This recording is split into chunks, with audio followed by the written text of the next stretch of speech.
talk, and this is your last Citizens Academy. You've all gotten to know each other really well. So this evening we're going to be talking about solid waste. The neat thing about this program is that you kind of pull the curtain back and look behind. So you guys typically see front of the house of everything, but you don't see back of the house. And sometimes that's ugly and dirty, and particularly here it's ugly and dirty. Sometimes smelly. So as we're going along, we're going to do a tour. So it's outside, it's windy, and you'll get to experience that. So if you have questions as we're going along, please just raise your hand and let me know, okay? I'm happy to do that. Now, all of you did receive this, I'm guessing you got this little one-page ditty about some of the data points for this facility. What a number of people don't realize is that this facility serves a lot more than just Lebanon. There are 21 towns that bring their garbage here. Our recycling program is open to anybody that wants to bring their recycling here. So residents, participating communities, and even non-participating communities. Anyone who has recycling? Correct. Yep, because the recycling does not impact the landfill, and it's only a positive thing to get more people to participate in recycling. So we have Cornish residents bring their recycling to us, but they don't bring their trash. So, and we recycle a lot of things that other communities don't. So there's a number of items that a lot of folks don't realize we take, like vegetable oil, fluorescent lamps, and rechargeable batteries for recycling. We also do pellet bags, so if anybody heats their home with a pellet stove, those plastic bags, we take those here for recycling. So who uses the recycling facility? Nice. All right. Who regularly comes to this facility? All right. Very good. Yeah. It's 100% participation there.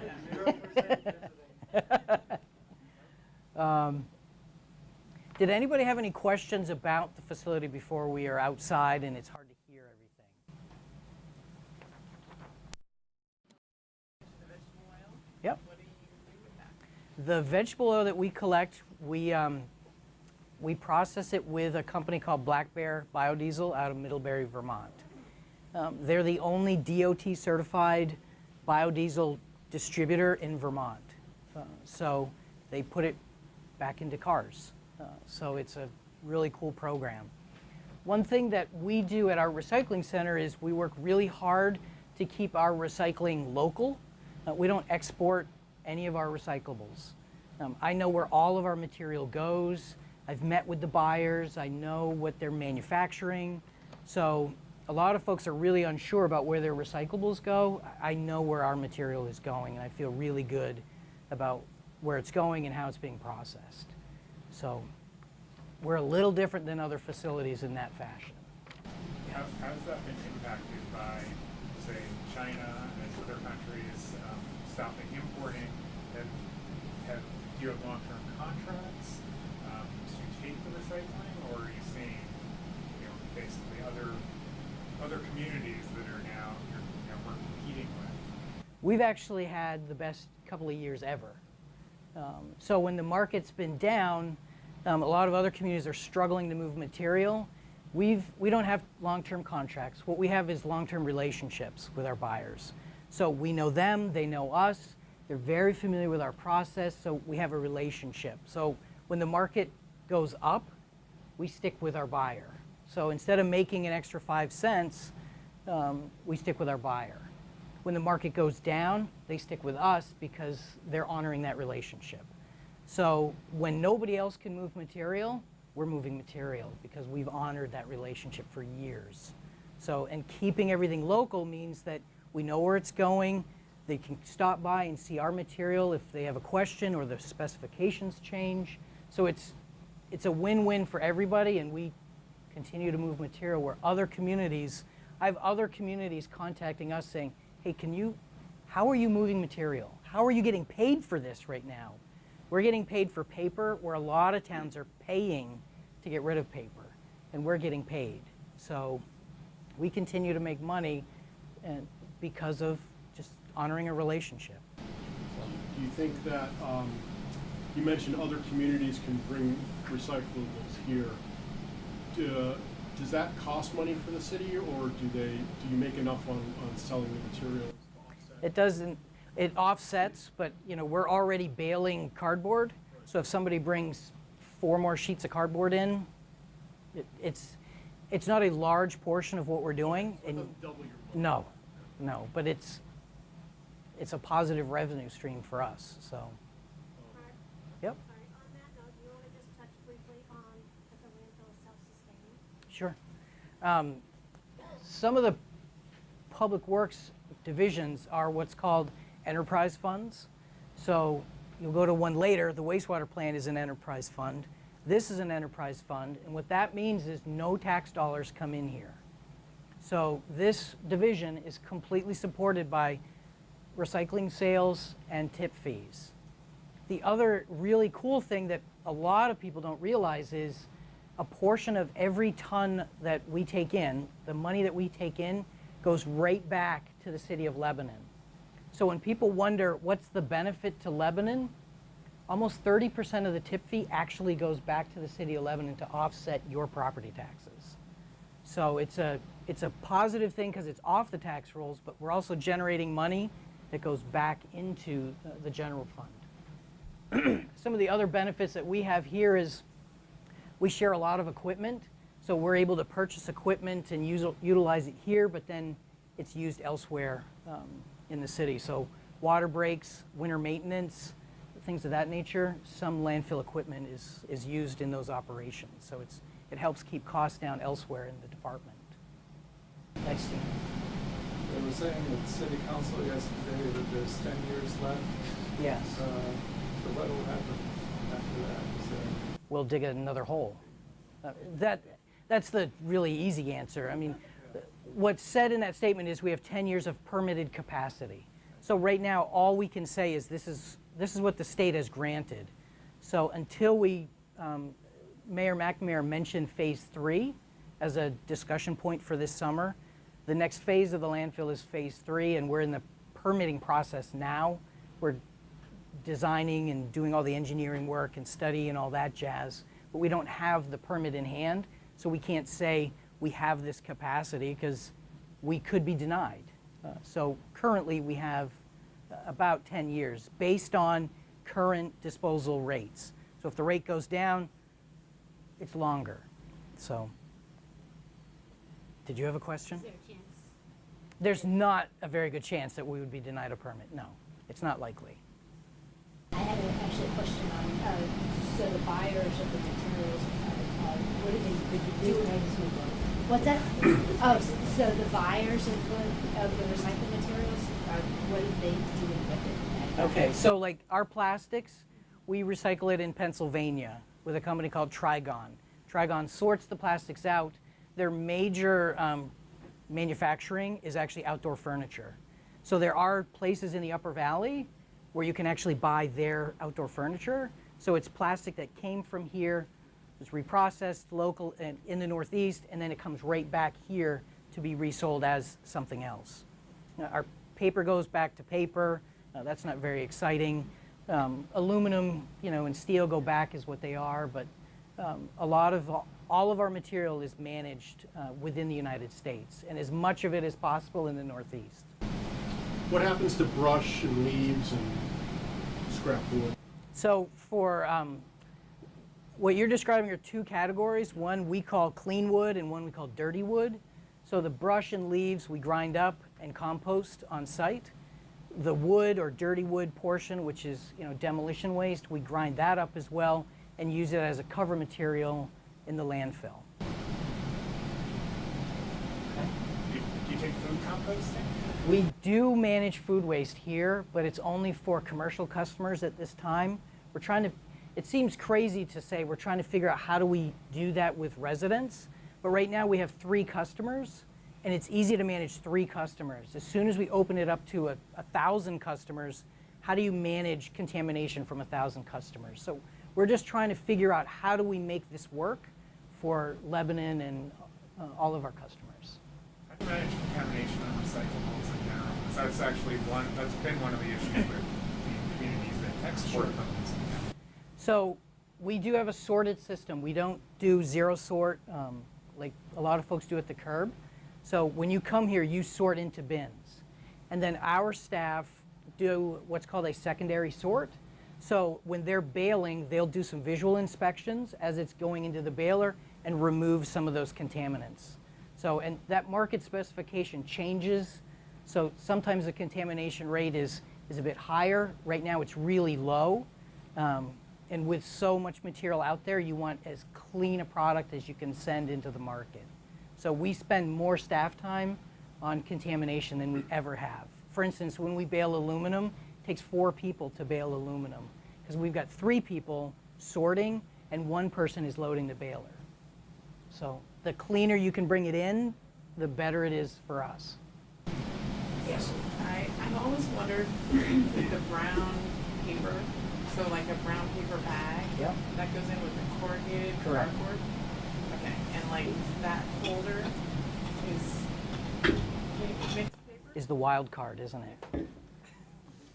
So the reason it's the wild card is because it's a little stiff, right? Yeah. I would put this in mixed paper, and then somebody would tell you to put it in cardboard. I would put this in mixed paper because it doesn't even look like cardboard to me. It's a little So like a cereal box. correct. Cereal box would be cardboard. Yep. But I have things that are cereal box like that are. You would. white. And like, does that go in does that go in the brown or is that go in mixed paper because it's not brown? If it's cardboardy, okay. So like you're thinking, what I have in mind is like a donut container, Yeah. you know, that's white, but it's rigid. You know, in all honesty, it could go either way. So, and the world will continue to turn, and the sun will come up, and everything will be okay. Okay, don't put things like potato chip bags in the aluminum. Okay, potato chip bags are not aluminum; it's plastic. People think it's aluminum because it's shiny. People don't realize that aluminum is a metal. Plastic bags that's what they put potato chips in. You know, plastic bags, forks, kiddie pools, garden hoses, tarps do not get recycled here. That's garbage, okay? Plastics, people are like, I'm so confused about plastics. The easiest way to figure out plastics recycling, don't look at numbers or look online. If it held something, if it's a container or a bottle, it's recyclable. If it's anything else, like it's wrap or it's plastic, forks or knives, it's not recyclable in our plastic stream. Not styrofoam. It is not recyclable here. Now everything is recyclable, so if you hear I say it's not recyclable here, so we don't manage it, and the reason is because to move something into a market, you need a tractor trailer load. So to get a tractor trailer load of styrofoam, that's an enormous amount. We could fill that maintenance garage with styrofoam, and it would maybe fill half a tractor trailer. So A lot of plastic forks. it's a lot, yes. And you use a lot of them.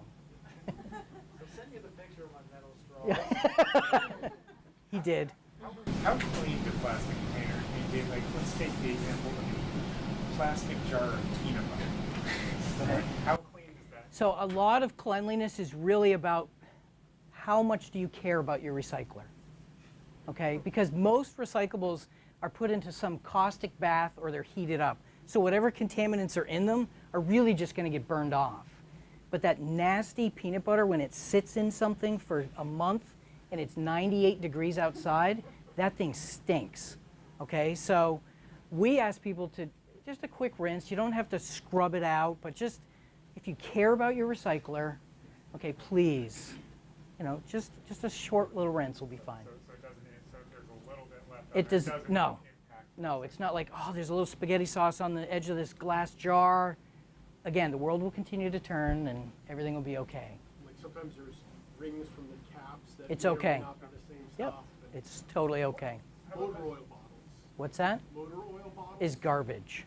Even if it's only held clean motor oil. Correct, because when that plastic gets into a plastic recycling stream, those are 2 separate petroleum products.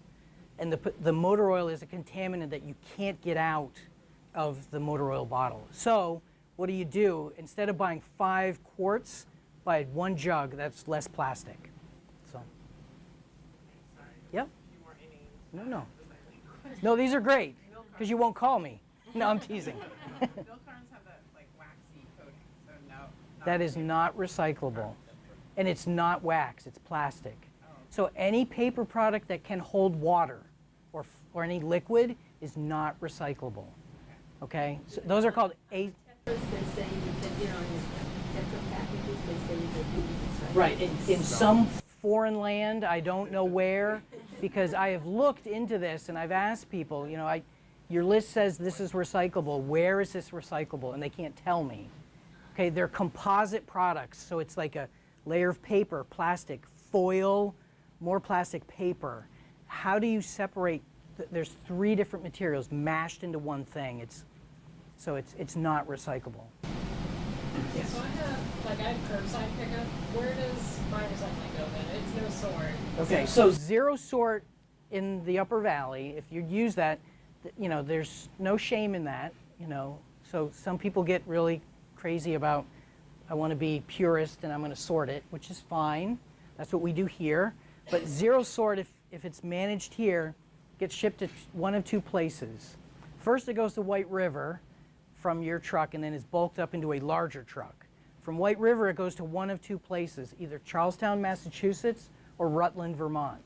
Both of those are facilities owned and operated by Casella Waste. Okay, they're one of the largest recyclers in the Northeast.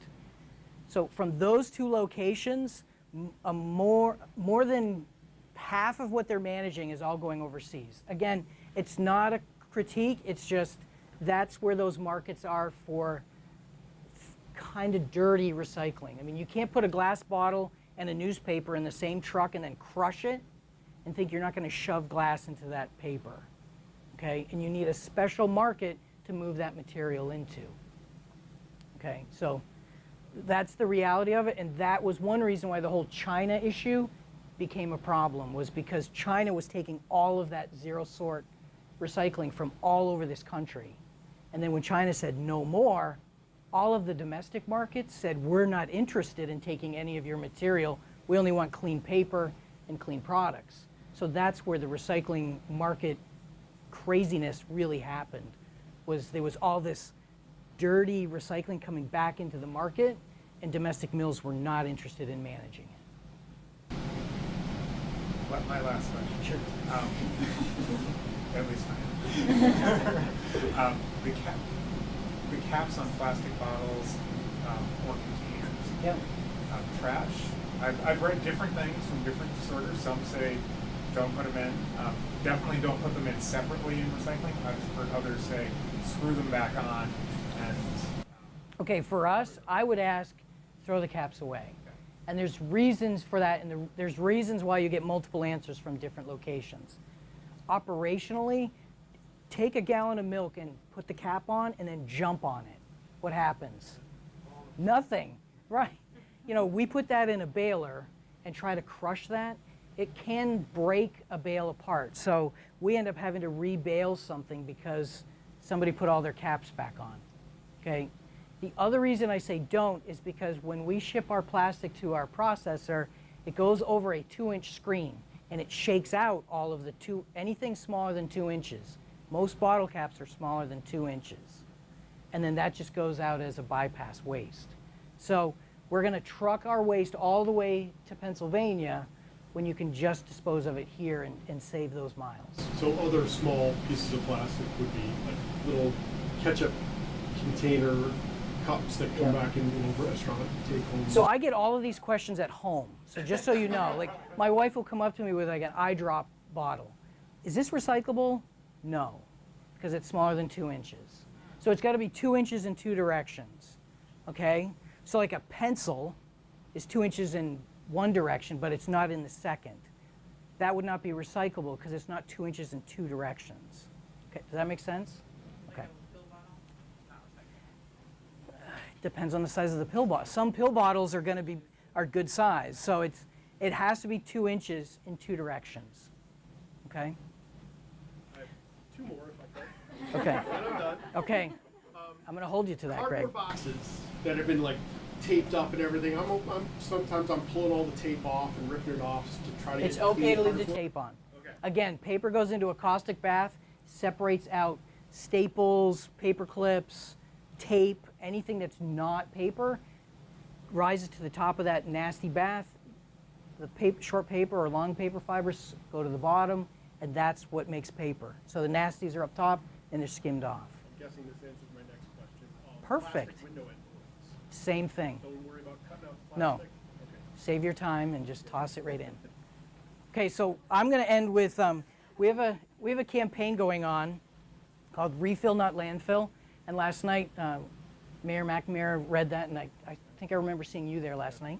So what we're asking folks is to pledge for the remainder of the month of April to reuse water bottles, travel mugs, grocery bags, bring a lunch to work, just in ways to reuse something. And we have a pledge online. It's the city website /refill. And we've got some prizes that are coming from the Lebanon Food Co-op. We're going to draw names every Monday for the next month, and they're reuse prize packages. So we decided not to create bottles and mugs because everybody has them. So to reduce waste, we just have stickers. We're asking folks to just put it on your water bottle to remind people what you're doing. You're refilling, not landfilling. Okay, so help yourself to that. On the table, I do have a photo of the property that shows where we have different things going on. So the black plastic you can see on there is the liner of a new phase that was constructed back in 2013. This is the Connecticut River, and this is 12A.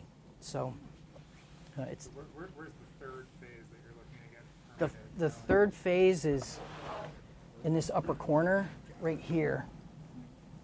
And this is already filled? Yes, this is the unlined landfill portion of the property. Does that mean it's like really old? That it's Yeah, unlined, this property started being used as a landfill in the 1940s, and back then the best way to dispose of something was to dig a hole and throw it in. So that's what we knew, and now we know that's not the best way to do it. So we've got it capped and controlled. We have monitoring wells around the site that we monitor quarterly, and we're looking at options for that portion of the property. And in all honesty, one of them is to excavate that site. So you're not using this land? this here, No? no. Right now, 4U uses it as part of their driving range, but that's about it.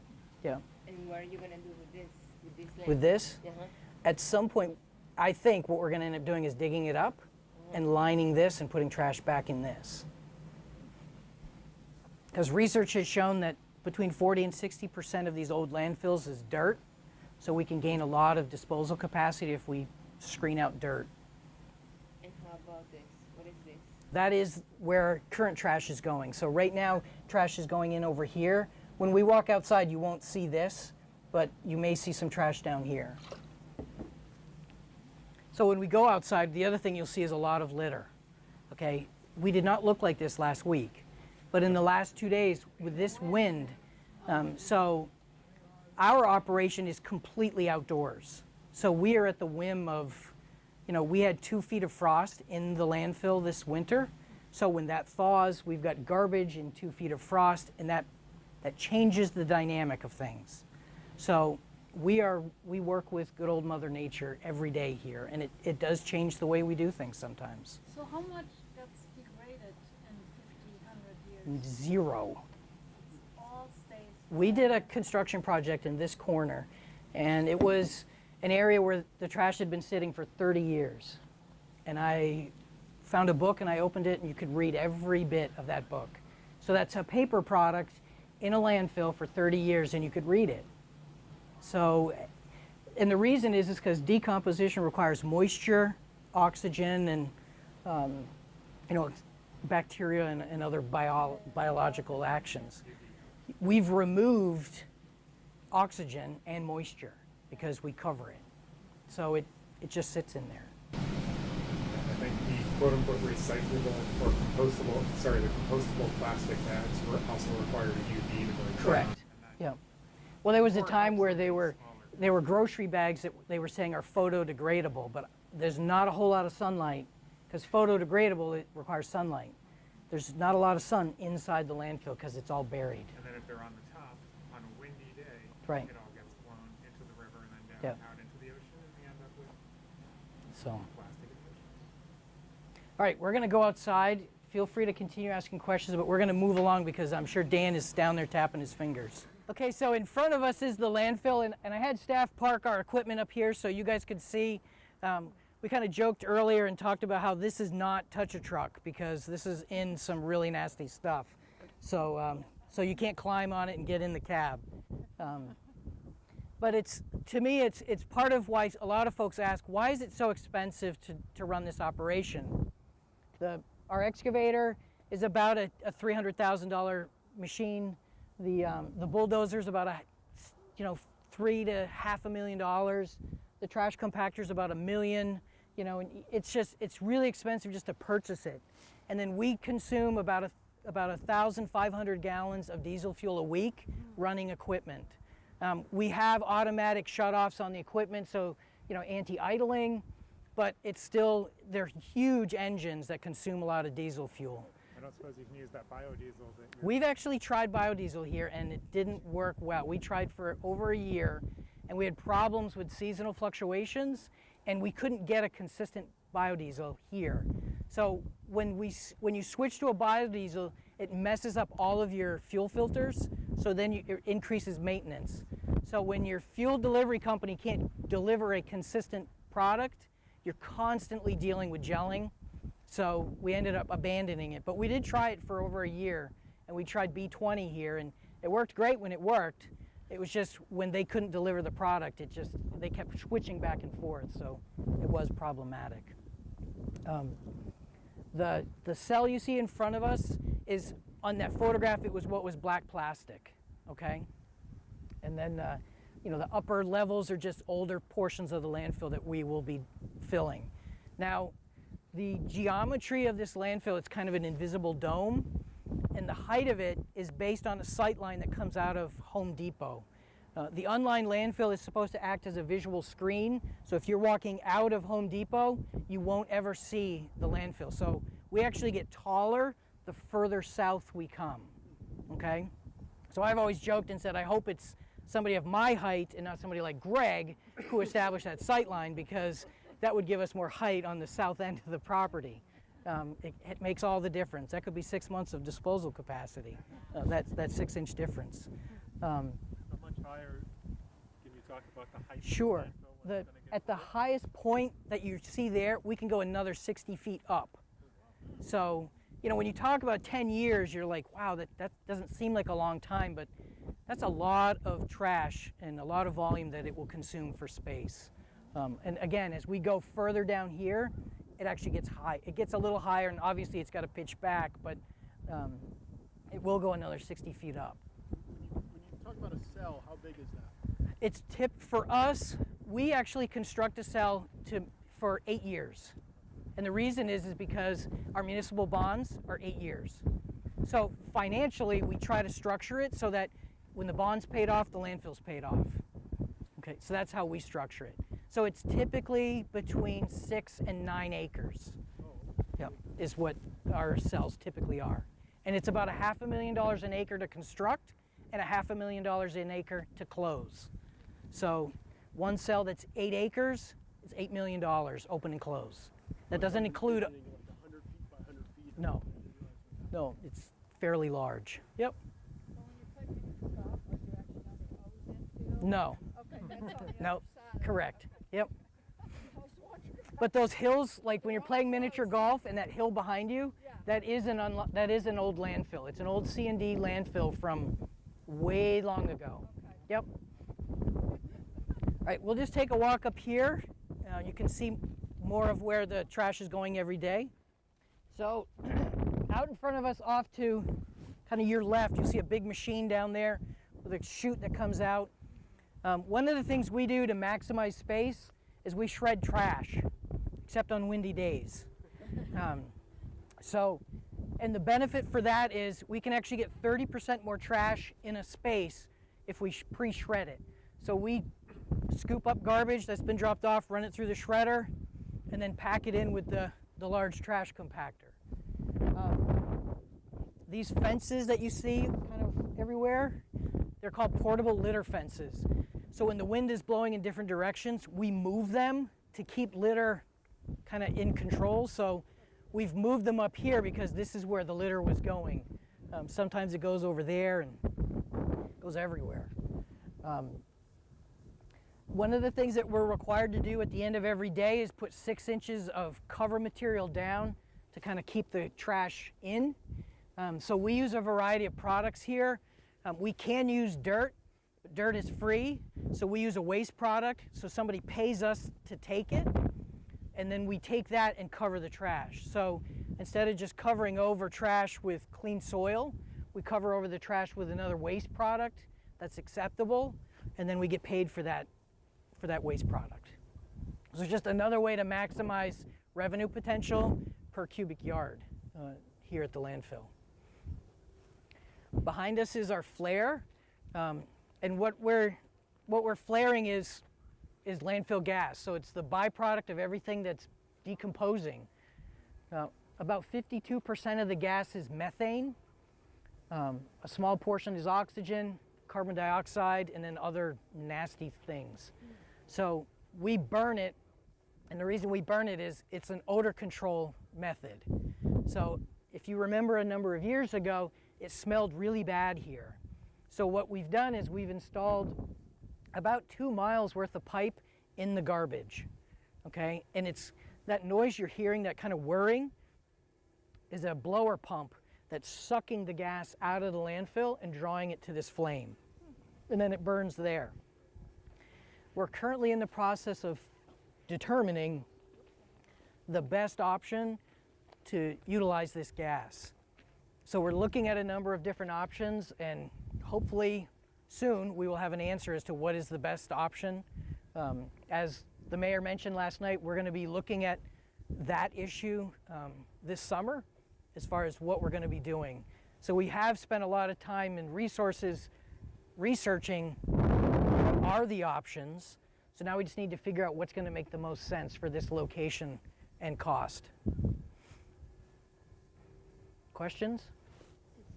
One of the options is to produce energy out of it. Absolutely. So some of the options we're looking at is producing electricity, producing a gas product that could be used to heat homes, a gas product that could be used to fuel cars.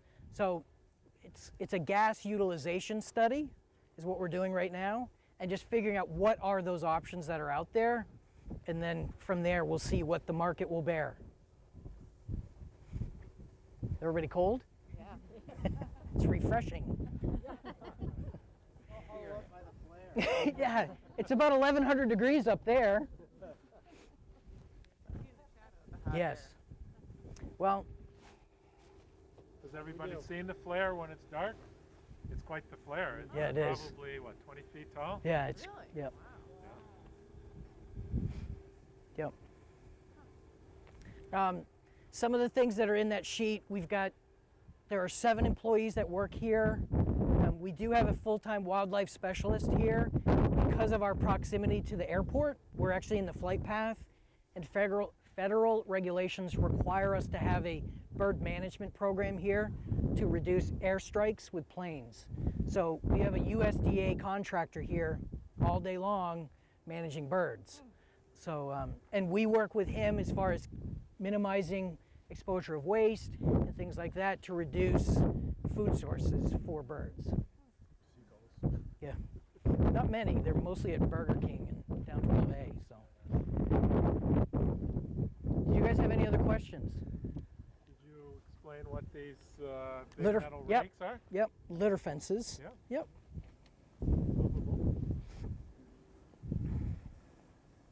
And does anything change during the winter? Is the operation pretty much the same year round? Or? It's pretty much, I mean, we're still just burying garbage here. Like I said before, there are challenges. I mean, it's part of what we have to do is you put trash on trash. So if it freezes overnight, you got to dig it up. And when there's frost, you got to dig through the frost to get to trash. And we have to plow, so you can have access to the operating face. And so winter is challenging, but the worst time of year in my mind is spring, because everything melts and everything is muddy. You know, we'll have mud 2.5 feet deep. You're pulling trucks in and pulling trucks out. It's just, spring is not the best time, in my mind. It's the worst time of the year at the landfill. Isn't it lovely? It's a lovely place. All right. Thank you so much. Thank you.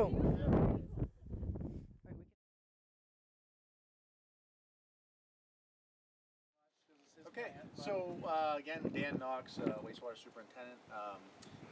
First off, we'd start out and just kind of follow the flow. So I'll show you kind of where the flow comes into the plant. I'll explain a little bit about how we treat that. It's preliminary treatment essentially. So we take out the big matter, the solid stuff. We'll go out to the back and I'll kind of explain like our biological process, because everything we remove here is chemistry. From there, we can move on to chlorine contact, which is essentially where we dose it with chlorine before it goes to the river. I'll talk a little bit about some of our solids handling, because we process a lot of what we call solids here, which is essentially sludge. And we have a septic facility, which I'll show you. And I think that'll probably do it for the tour. We can go into the lab and warm up afterwards. And feel free to ask questions the whole way through. And when we get in the lab and we're warming up, you can fire some questions off, and I'll be happy to answer any questions you have. So let's head over to the end of the building. And quickly, I just want to show you this. This is our septic receiving facility. Essentially all it is, we have a 25,000 gallon tank here. Septic haulers will pull it in their truck and they'll hook up with this hose. In the winter months, we don't have a grinder set up out here, but in the summer months we do have a grinder, so anything that comes out of the septic truck can get kind of ground up and before it goes into the waste stream. So this is our septic receiving facility. We recently, I don't know if you're probably all aware of this, but we recently just changed our rates to be more competitive, because one of the goals for us here is to actually make money by taking more septic. Last year we took 820,000-ish gallons of septic. We're hoping to do a little over 3 million this year. So very soon, when they lift the road ban and the trucks can actually get to the plant and bring us a lot of septic, we're going to take a lot here, and hopefully it works out. So it's kind of a trial and error thing, but we're hoping to make that work out. How much money do you think we'll make off of it? Ooh, I haven't really figured that yet. I think 150,000 was. Yeah, I think that was the. So we lowered the rates to get more people in. We think the offset, like it would cost us more to treat, obviously. But the quick numbers I ran when we first pitched this to get approval for it, I think we're going to make between $50,000 and $100,000 more. And just to clarify, when we say make money, the same thing Mark is saying. We're not allowed to turn a profit being a municipality, so all that money actually gets funneled back into future projects. So it's not like we have a big pile of money sitting somewhere that we're just not spending. Right. That all goes towards capital improvement, stuff like that. So it all needs to be taken in, and then we have to say where it's going or something. So it's not like we actually. Most of it does. Some does go back. Just generally from all the enterprise funds to support the tax base. It's a lot more from our facility than here. Here it's in a little less, but we'll support those crews sometimes, stuff like that. So it's not as direct as when Mark says $30 a ton, for each ton $30 that we charge for that goes back to the tax base. It's not direct like that, but And one of the improvements that we could take advantage of is actually upgrading our facility to take even more. So that's one thing we're looking at. And when we talk about money too, we are in the the prior planning part of this. We are going to do like a trial run. There's going to be extra costs associated with that. For instance, like our solids handling is going to be increased, obviously, and then some of our chemical addition might be increased. So this is part of the ironing out process that we're doing now to try to get a handle on what we can actually do. A lot of these communities that take a lot of septic they're a little bit different than us. The biological process that they run is different. Some people have plants with like an oxidation ditch or something like that, or some different process. So to see what we can do here is going to be interesting. But I think it's something that we can definitely do, and something we can create some money doing. So.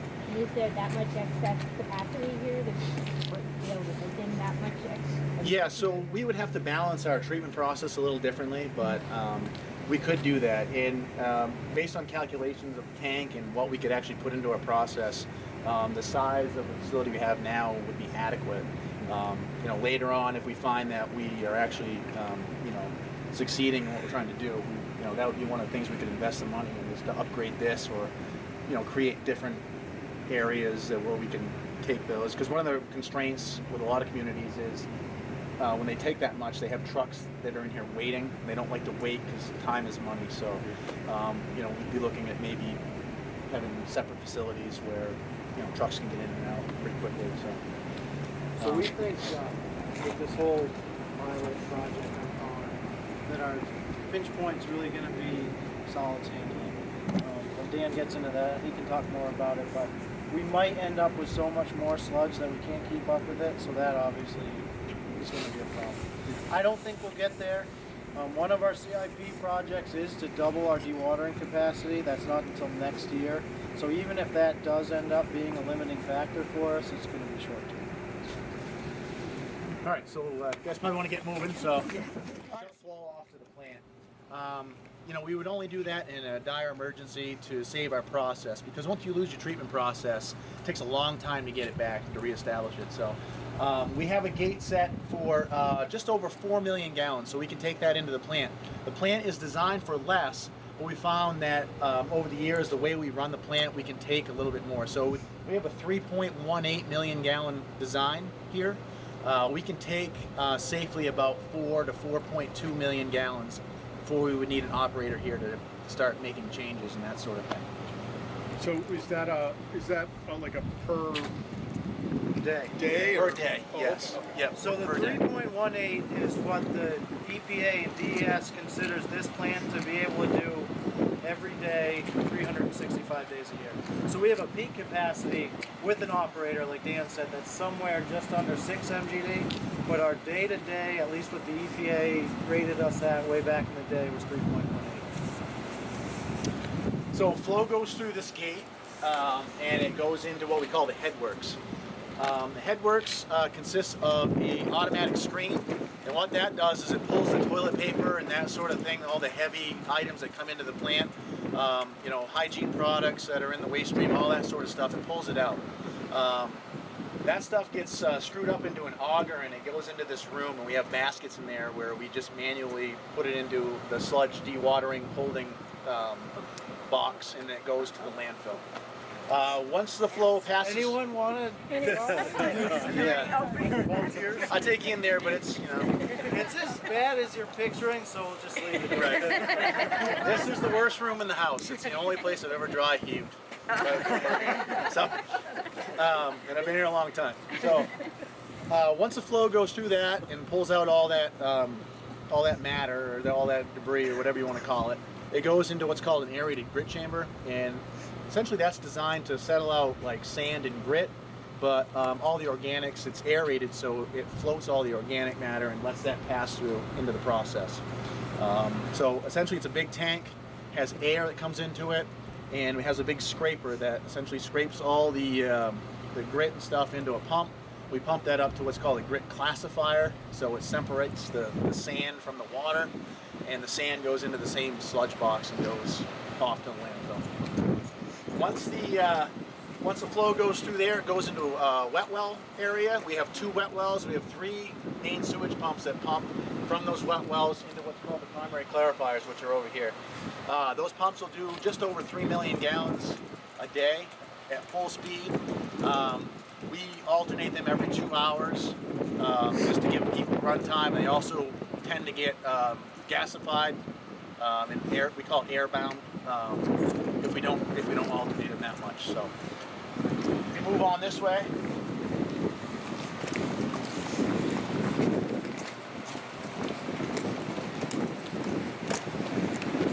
We have two primary clarifiers. They're 45 feet in diameter and about 10 feet deep. So all they are is big settling tanks. So a lot of the heavy sludge that comes into the plant, it'll flow into the wet wells, it'll be pumped out, and it's pumped into that center well. You can kind of see the flow coming into it. All that is a big baffle. So the flow goes in, it evenly distributes all the sludge throughout the clarifier into the middle, and then this arm that's going around will actually scrape it up into the middle of the clarifier on the surface of the clarifier down below. We'll pump that off into that big tank across, there's a big dome tank over there. There's actually two tanks there. We'll pump that sludge from there over in there, we'll hold it for dewatering. We do about 8,000 to 9,000 gallons of primary sludge a day, pumped from here into that tank. Any questions? Yeah. Because it's always moving, we never have any freeze-ups. On really, really cold days, we might get some ice around the edges, but for the most part, it's always moving. What's the temperature now, right? On your lawn, that's where your All right. snow always melts So all the effluent from these clarifiers go all the way out back here into our treatment process. So we'll kind of go out there and talk about the kind of treatment process we run, and we'll show you what that looks like. Where's all the ducks? Those two primary clarifiers, the little box on the back is where it actually comes out. And there's a pipe in the ground that goes down this road and goes kind of where that red shed-looking thing at the front of the tank is. We'll take you out there and we'll kind of explain how the process works. We run what's called a modified Ludzak-Ettinger process, or a BNR process. So it's a nutrient removal process. Well, I'll take you back there. It'll be easier for me to kind of point out things and explain how that works. So why don't we just walk out there? So what makes this a modified Ludzak and Ettinger process is the tankage. So see over there, different than over here. This is aerated, that's not. So it's designed to do phosphorus removal in the first compartment if you're set up that way, which right now we're not, but we're going to pilot this year. Dan's going to pilot it with his crew. And then in the second tank it does nitrogen removal, and you can talk a little bit more about that. But right now we're returning, so this pipe here is a nutrient recycle pump at the end, we call it. So it's set to 200% of the effluent flow, or the flow that's leaving the plant, comes back, and it needs to do that because on the way through the nitrification process starts, and then it gets brought back and you can denitrify and it comes up as nitrogen gas instead of being nitrogen that goes out to the river. So A2O is just, or A2O is another word for the type of process we have. It's just phosphorus removal, it's anaerobic, anoxic, so there's no air over there. There's air in here, but there's not free dissolved oxygen. It's just a little bit different, but anyway. Yeah, so Jay's right on. So how this kind of works is all your organic matter is coming out here, is going into this first anoxic zone. Right now, since we don't treat for phosphorus, we're just worried about nitrogen. When we say nitrogen, we're talking about ammonia. So we have to remove what's called BOD, which is the organics, and we have to remove what's called, you know what ammonia is. I don't have to spell that out. So the way we do that is we remove ammonia by what's called nitrification. So we have these little microbes that live in here. There's two specific ones that perform nitrification. One's called nitrobacter and one is called nitrosomonas. Essentially, one will convert ammonia into what's called nitrite. The other one will convert the nitrite into nitrate. So after that conversion's done, you're left with a bunch of nitrate, and like what Jay was talking about, denitrification, we have a pump that's down in the corner there, and what that does is it'll pump all the nitrate back to these anoxic zones.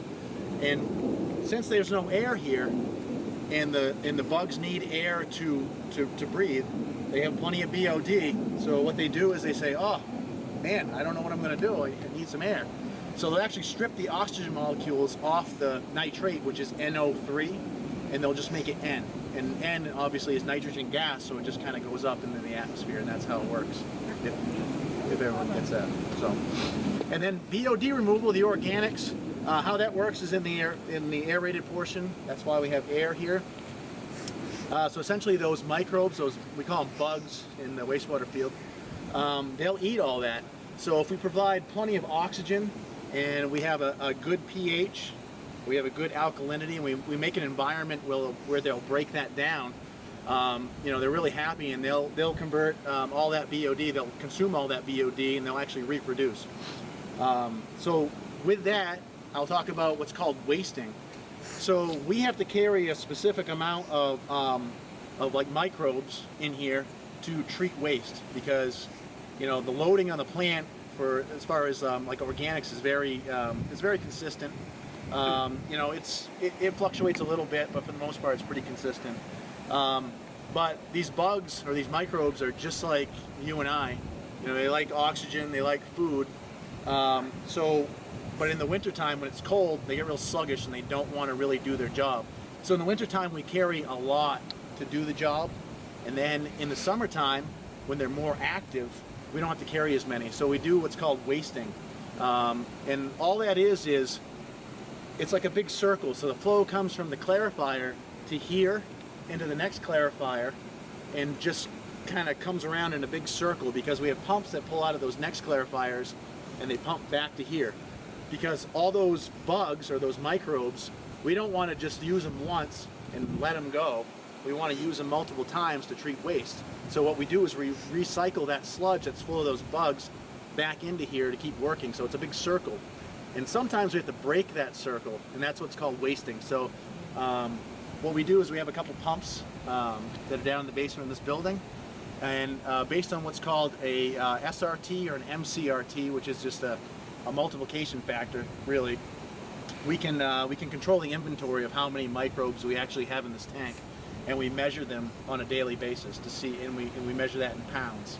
So right now, for instance, if you were to drain every drop of water out of these tanks, we would have about 25,000 pounds of these solids and these, you know, microbes. So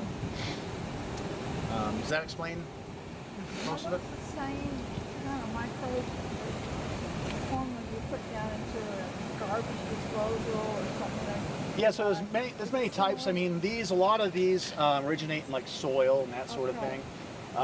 There's a bunch that, I mean, we look at them under a microscope every day. It's a good quality control check to see what kind are there, because specific kinds of these bugs will tell you where you are in your treatment process. There's also things called filaments, which we don't like. They are good for filtering water, but you know, it's one of those things that it's a good quality control check, because if you have certain types of microbes, you know, you can tell if your sludge is old or young or healthy, not healthy. If you had a toxic load hit the plant, you'll see that they're sluggish or they're dead. So there's unlimited types. Typically in this process, there's large populations of specific types, and that's what we look for. If that answers your question. So if you don't have the right type or you don't have enough, how you get more? Right, so Make an environment that's really happy for them to live in. Yeah. Which is exactly what we have. This is like the best place to be for one of those bugs. So one thing that Dan, sorry to cut you off. One thing that he was saying before that is kind of the right point to point this out. So if we lost the process, like he said before, like these bugs, they come in the influent, that's how they end up here. And then we grow them in these tanks, and then we keep them here. So if we lost them completely, it would take, well, what we'd actually do is probably get someone else's bugs and ship them in here. So instead of wasting them there and dewatering them, bringing them to landfill, we'd call up maybe Hanover and say, hey guys, we're in big trouble. Can we take some of your bugs? And they'd probably say, yeah, okay, because it saved them wasting. But it's really hard. This is like, just looking at it, I don't think it's very easy to appreciate how well balanced this system is. Like the smallest thing can upset it, really throw things for a whirl. So it's difficult to grasp just looking at it, but this is such a controlled, specific environment, and that's what allows us to do what we do here. It's kind of interesting because it doesn't look like that just walking by it. So what's on this side? That's just water. Yeah. We have it filled up so you can't see, but way underneath here there's, so we have fine bubble diffusers, they're called, And there's just a series of PVC pipes with these membrane caps on them, and if they get exposed to too much sunlight, they'll break down and they won't work, so we have to keep them underwater. And then we keep them aerated so they don't freeze and break like the sides over here that don't have them. So these are just Same two thing. sets of the same Yep, thing. Is right, that- same thing. We don't have enough BOD to run two sides, and when we had our upgrade a few years ago, the blowers that we put in, they're a little oversized because we did like a 20-year build out. We had to project like 20 years down the road, so we got an appropriate sized blower for that and for two trains. At this point, we really can't run both sides, and we can't turn the blower down enough. So we got to put a little bit of air over to this side. It's good to keep the ice off it in the wintertime. You don't want ice buildup over your diffusers and that sort of thing. Do you want to take them in that building just to warm up a minute? Yeah, just want to talk a little about what's on the sides of these. Yep. So real quick too, if you see these things here, these are monitoring devices. I just want to point those out. So when we say we want to create a good environment for these microbes, they like oxygen. They like a specific amount of oxygen. So we have a couple monitors here. We monitor the oxygen in these tanks. 2 milligrams per liter or more is good for BOD removal and for nitrification. Nitrification is actually a little bit less, so we try to keep 2 milligrams per liter of oxygen in these tanks at all times. We have a pH meter that monitors pH. For nitrification, like a real high pH, so like a 7 to a 7.4 is optimal. For BOD removal and for energy purposes, we typically run about a 6.8 to a 6.9 pH. This is what's called an ORP probe, and that essentially measures oxygen in these tanks. These tanks aren't supposed to have oxygen, but they have very fine amounts of it there. So it actually reads it in like a millivolt signal. So there's a meter that converts a finite amount of oxygen, and it converts it to a number, which is a millivolt number, if you know what that is. And you can kind of tell how much oxygen is in that zone based on a number, whether it be positive or negative, which is just a millivolt reading, if that makes sense. Well, let's go warm up. Okay. When I go into our flow fluctuate, the question was like, how long does it take wastewater to pass through the plant? Our flow is very, it moves a lot. So in the middle of the night, typically we see a flow of like 0.6 million gallons. Everyone's in bed, nothing's open, we're not getting a lot of flow. Midday, we'll see a flow of 2.5 million gallons.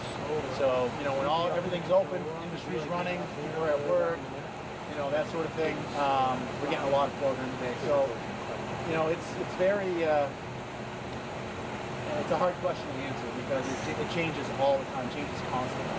So is it true that they have to have a Super Bowl with like a flush? Yeah, well, I will tell you, years ago, when we used to have different equipment and stuff, we used to run with that grit. We used to pump out of that grit chamber, and around Thanksgiving. This is not a good story. Yeah, you can always tell what people are eating for Thanksgiving. So, yeah. So I'm sure it's the same with that. So, pretty cold out. We're going to try to get over the other building real quick. Yeah, we should, well, I don't know that we need to go in there. But we have a great story about these two tanks here. So 4 years ago or so, one time, Dan and I were standing out here. Oh boy. And that's still story. Dan did. Yeah, that's going around. And I'm standing right here with the sludge jug that was on the wall that no one saw. We stick it in here to see how much sludge is on the bottom of the tank. I was waiting for the arm to get to the right spot, and it got caught on the trough that catches all the stuff that it sweeps in. I said, oh man, go shut it down. So he ran down there, shut it off, and then we had to go in and unhook it. So I was feeling real daring that day. I was going to be the watch person while Dan did the work. So Dan went in, unhooked it, fell right in. So we got him hooked up to a harness and everything, reeling it in as fast as I can. He climbs up on the sweeper arm, goes, oh my gosh, I can't believe that happened. I said, hang on, we can never forget this. And I went and got a camera. And I got a picture, and I think it's on the wall in the other building. It used to be. So that's when you put the So only one person ever has swam at this plant, and it's Dan. At least he made sure you The boss at the time said, you know, there's a lot of residual pressure on that arm. I said, I got this. And when I took that last bolt out, there was. And it pulled me right, it just yanked me right out. So, yeah, it's pretty fun. From here, comes out of the aeration tank, comes in the center wells, just like in the other clarifiers. It comes out, it's evenly distributed. The sludge that we want with the bugs settles out, gets pumped back to the head of that tank. This comes out, there's a little opening right there. Goes into the big green pipes that we didn't spend a lot of time at and heads down this way. That's the chlorine contact tank, and that's really the end of the process. So, Can you see where it goes into the river?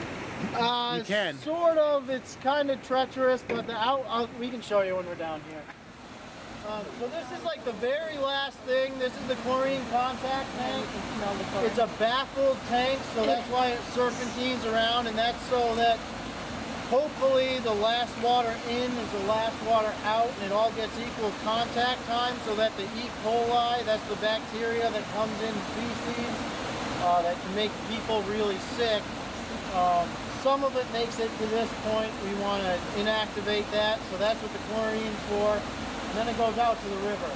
So the outfall, it goes into a little grate kind of like this in that corner, but that concrete structure there flows through there, turns to the right where that opening in the fence is.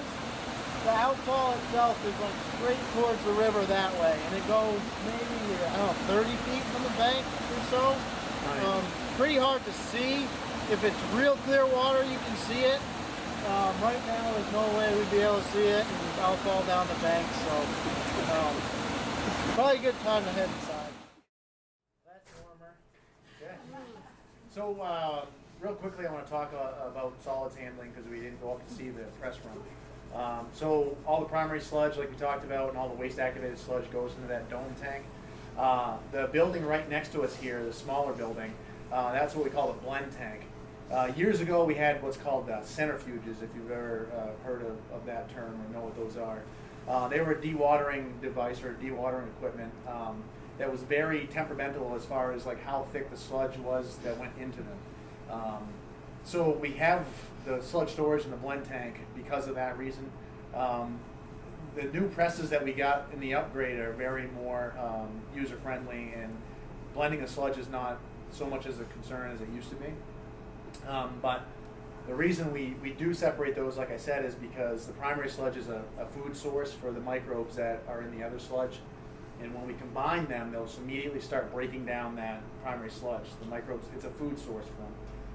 So we transfer them into this tank, and they're only there for a little while before we send them up to dewatering.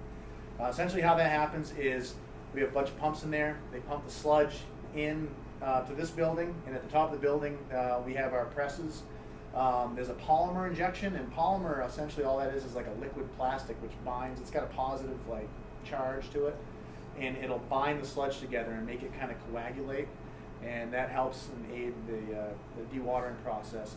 So we'll take a sludge that goes from about a 1 to a 2% solids, so it's 99% water, 1% solid matter, and we'll turn it into about 25 to 27% solid matter. All of that goes into a roll-off, and it goes down to the landfill. We process approximately probably 50,000, about 50 wet tons of what we call biosolids a week, and it goes to the landfill. So we do 3 trips a week. Each one's probably 16 to 18 tons, something like that. So this is our laboratory. The EPA and New Hampshire DES, they require us to meet specific standards. So we have what's called a NIPDES permit, and essentially what that is it's a permit that says these are the water quality standards that you have to meet. So well, in the lab here, we do a number of tests. We're required to do specific tests from that permit. So for instance, we do pH, we do alkalinity, we test for chlorine residual. The EPA says we have to have a 1.0 milligrams per liter or less going to the river at all times. We monitor that, what I talked about earlier, the BOD, or the food for the bugs. So we do BOD testing. We do total nitrogen testing. All sorts of stuff. We have a microscope where we can look at the microbes and we can kind of see the state of our process. We can look at them, and if they look like they're dead, then we know that maybe we were hit with something, or maybe there's a problem with something in the process. If they're moving around a lot and they're active, and there's certain types there, we know that we're probably doing pretty well in what we're doing. Do you do microbiology kind of testing on fire plates? No, so essentially we just prepare a slide and We don't do like HPCs or anything like that. The only microbiome stuff we really do in here would be like our E. coli test. But we're not really set up for HPCs and stuff like that. So what happens if the chlorine level, I mean, that's like the last stop before it goes in the river. What happens if that's too high? Like, what do you do then? It's not allowed to be. Yeah, So that's right. one of the permit numbers. It needs to be 1.00 milligrams per liter or under. So, since we don't have any violations, And how do you we've measure never it? done that. How do you measure it? So we do a benchtop test. We have an online analyzer that'll do it all the time, but we have a bench test too that we do every day. We're required to do one a day, grab samples. So you go out to the chlorine contact tank, grab it. It's a 10 ml sample. There's a little powder pillow you put in, and there's stuff called VPD. It just turns pink to tell you how much it is. And you put it in a little spectrophotometer that shines a light through it and tells you how pink it is and turns that into a number. So, But you have an online analyzer. so It's there's- always taking water up, right? Yep, there's two out there. There's one on the inlet, one on the outlet. Basically, the inlet one and the outlet one will tell our SCADA what to feed the chlorine. So if it starts to go too low, it'll bump it up a little bit. If it starts to work its way up, it'll bump it down. So it's mostly flow paced. It's actually super complicated, but my simple mind is the flow tells it what to do, and then there's a trim function that if it goes too high, it'll bump it down. If it goes too low, it'll bump it up. There's way more to it than that, but that's as far as I can understand. So it's constantly like kind of Yes. adjusting it. Yeah. It's constant. it shows you what's in the beginning of the tank for a residual, and that's typically maybe a 1.5, because we have to get as close to 1 as we can, because we also have an E. coli number that we have to hit. The less chlorine you're putting in there, the higher your E. coli number could be. So we try to cut that fine line between 0.9 and 1 all the time, just so we can get that number down. It's like a swimming pool trying to keep your. Yeah, right. Yeah, it's always a balancing act. Right. So you get 3 million, was it gallons a day, or what was it a day? Yeah, so we typically, so the design flow for the plant is 3.18 Okay. million gallons. Yeah. Last year, our average daily flow was 1.63 million gallons. What percent of that ends up going to the river? All of it. All of it, okay. Yeah. Except that sludge I'll I take. mean, to there's the- minimal losses, but pretty Okay, much all of it. okay. Right. So what happens in communities that don't have the Connecticut River flowing next door? Well, we're All lucky. that wastewater. So, some of the things that we test for, the amount that we're allowed to put out into the river are based on the receiving stream, which in our case is the Connecticut River. It's huge. It's the Connecticut River. Some places discharge into a little trickle of a stream. So their permit will be a lot harder to meet. The job that we do here, we could pretty much discharge into any place in the entire state. We're just, the way our plant is set up, the skill of our staff, we do a pretty good job. But plants that are older, more run down, weren't as well built to begin with, some of them do struggle with that if they have a really strong receiving stream. But They've all got a stream or river or something. they all have something, yeah. They all, most of the NIPD's required testing is very similar plant to plant. The only place you really get away from most of it, like in Canaan, for instance, they do a deep well injection. They don't actually discharge to any water body. Most places do. Like a place like this, just way too big. You could never get away with something like that. But they have an oxidation ditch, pretty much, not exactly, but and then they inject it way down in the ground, and they have to do pretty minimal testing for that because the likelihood that they could impact anything is very low. So. You say way down, like below the water table, so it's not mixing in with. Not sure how deep theirs is, to tell you the truth. But, How many people work here again?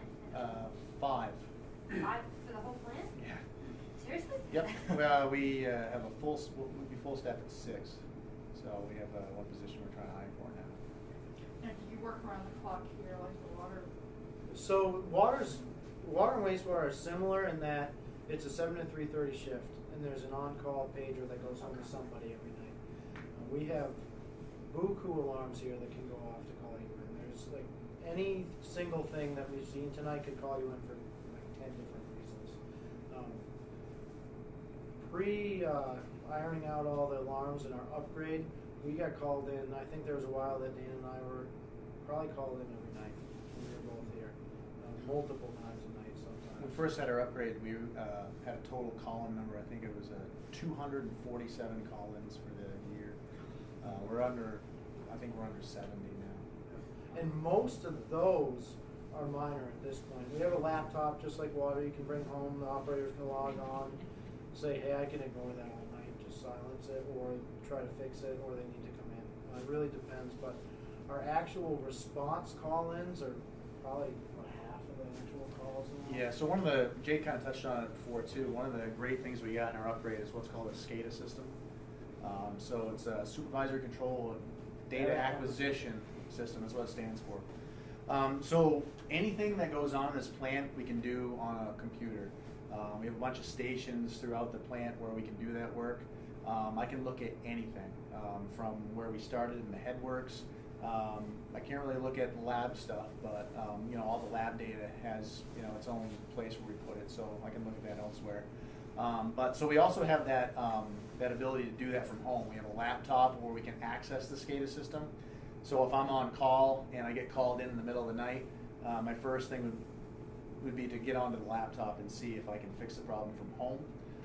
If I can't and I need to come in, then obviously I come in. So that's one of the great things that it's part of the upgrade that we have.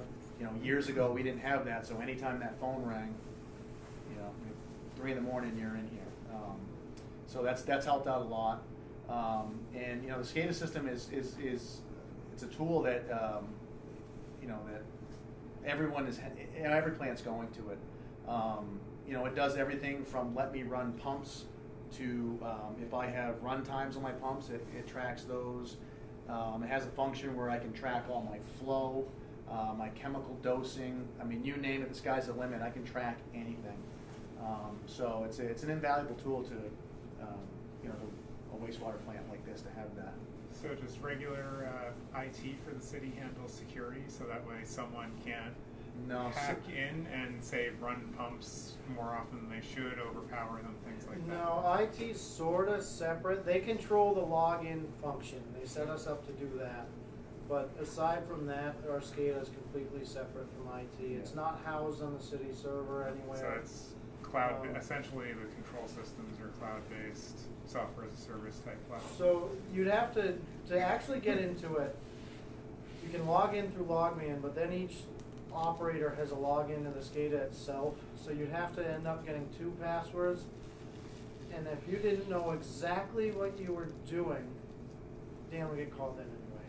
Because as soon as they change something, it probably caused a call in. And even if it didn't, it probably wouldn't be enough to impact enough that it should. The nice thing about here as opposed to water, at least everything you can control except for the chlorine happens before it gets to the river. So you get called in, could correct it way before it would be likely to make it. I mean, of course, if someone really just wants to get you.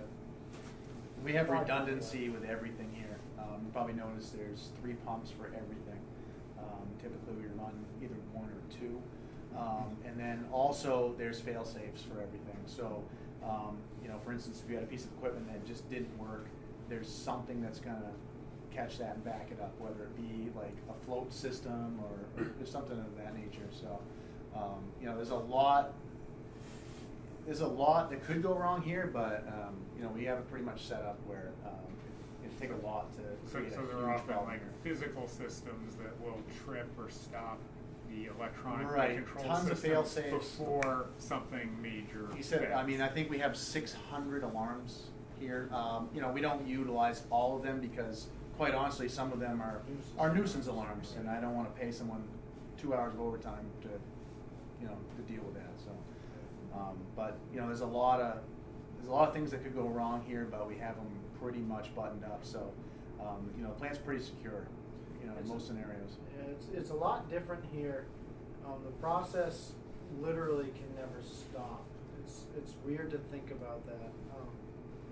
Like Dan said, if we absolutely had to, we could shut the front gate, and that's true. I doubt that'll ever happen, but it's 24/7, 365. There's flow coming in here. I say it's different. Like we could fix it hopefully before it got to the river. Different from water. Water, if something goes wrong, plant will just shut down because you can't have that get out into the system. You can't have it. We've had some hiccups here in the past. I mean, you guys probably heard the UniFirst thing that happened. Do we have pictures of that? I don't know. We should have printed. That was 6 or 7 years ago now. They dumped a lot of soap into the More than plant. that.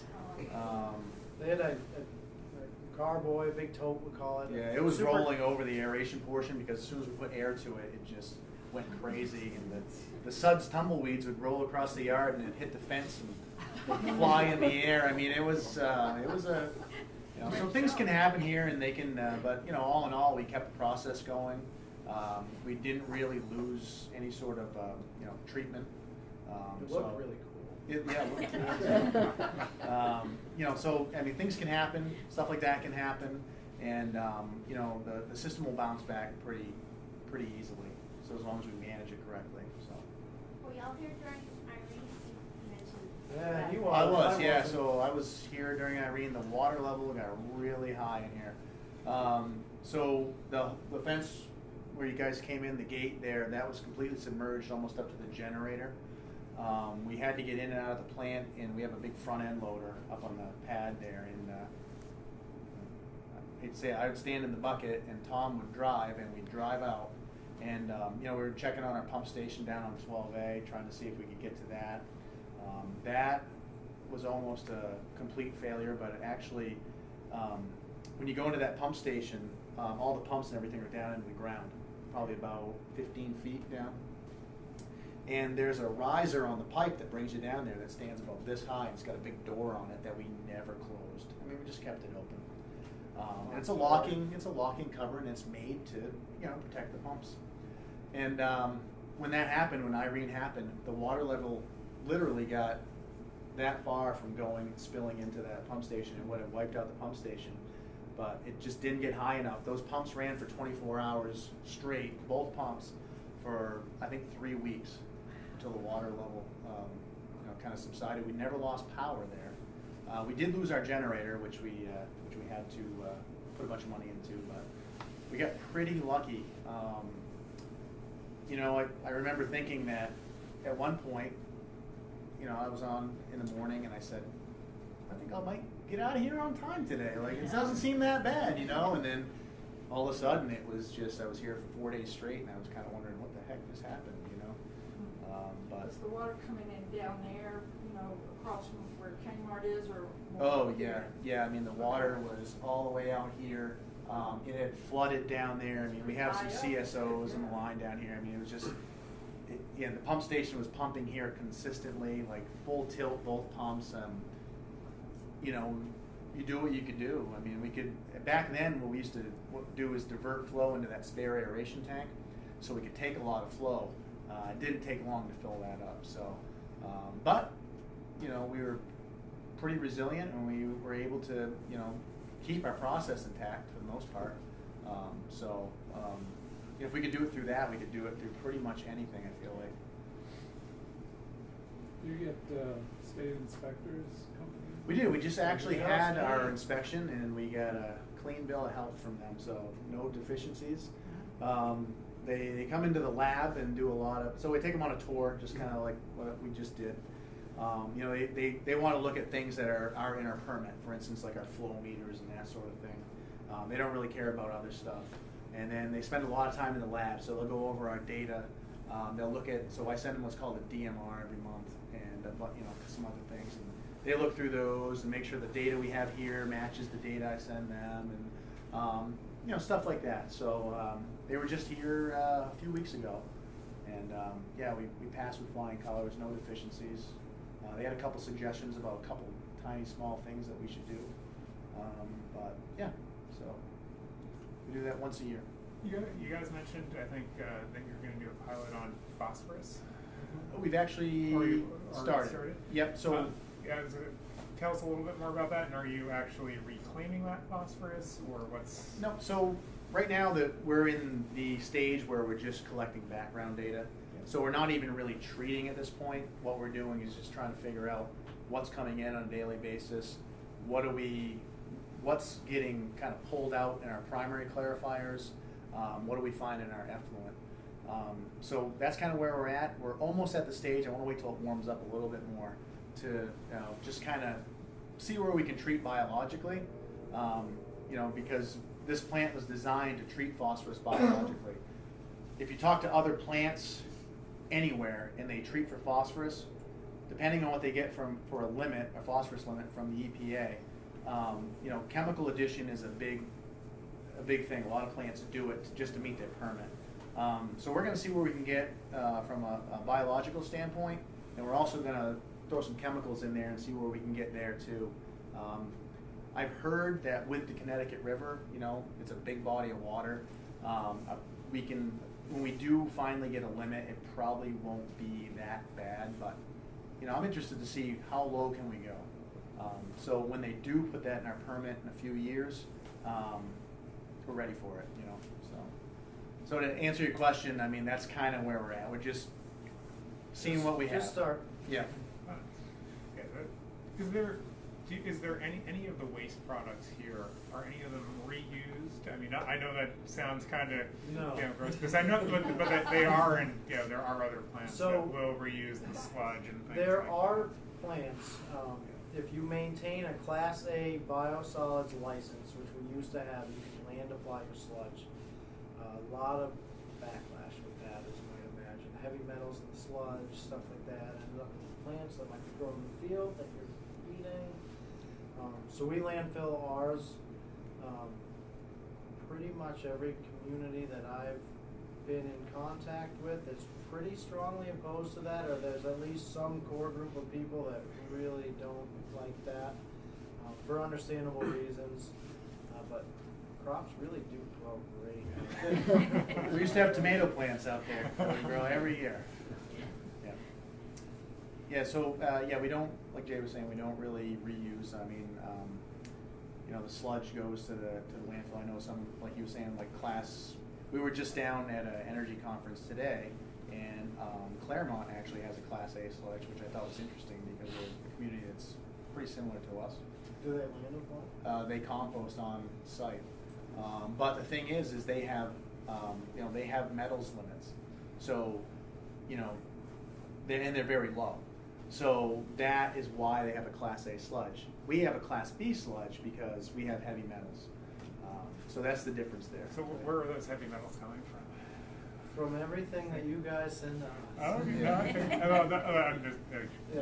They come in the influent, and then they concentrate in the sludge is what happens. Yeah. So it's the amount that we take in we can't control, but there's basically like 3 criteria that we look at when we look at any pollutant: the receiving stream, process, toxicity, and inhibition, and then what it'll do in the collection system. So everything's based on the number that's the lowest for those 3 criteria. Yeah, I was just wondering, because you mentioned that we used to have a Class A, now it's a Class B. So I was just wondering if something had changed or just volume. You have to compost to maintain your Class A. Okay. Some farmers way back in the day used to take ours for, like, I think they grew cow corn and stuff like that. But industry. Industry, We used to compost here back in the 80s. If you've seen pictures of Lebanon, even down here back in the 80s and 70s, it was all farm fields. There wasn't a lot of industry back then, so they were able to get away with that. So that would be one of the biggest things now. So they talked about, Mark was talking about the gas flare and potential uses for the gas coming out of the landfill. Is there any thought about doing a kind of anaerobic digestion on the sludge once it gets to the landfill to try to improve that? We've talked about it, yeah. It's definitely a gas producer. It's not currently, like, we don't have a, this is the date we're gonna start, but it's one of our longer term goals to get going. Mark takes Hanover sludge too, and some of the other waste that he uses could be used as a digester like that. A lot of plants have it locally. Hanover has one, Nashua has one. They'll have digesters and they can produce energy off of that to use internally. That's like the most common use of a digester.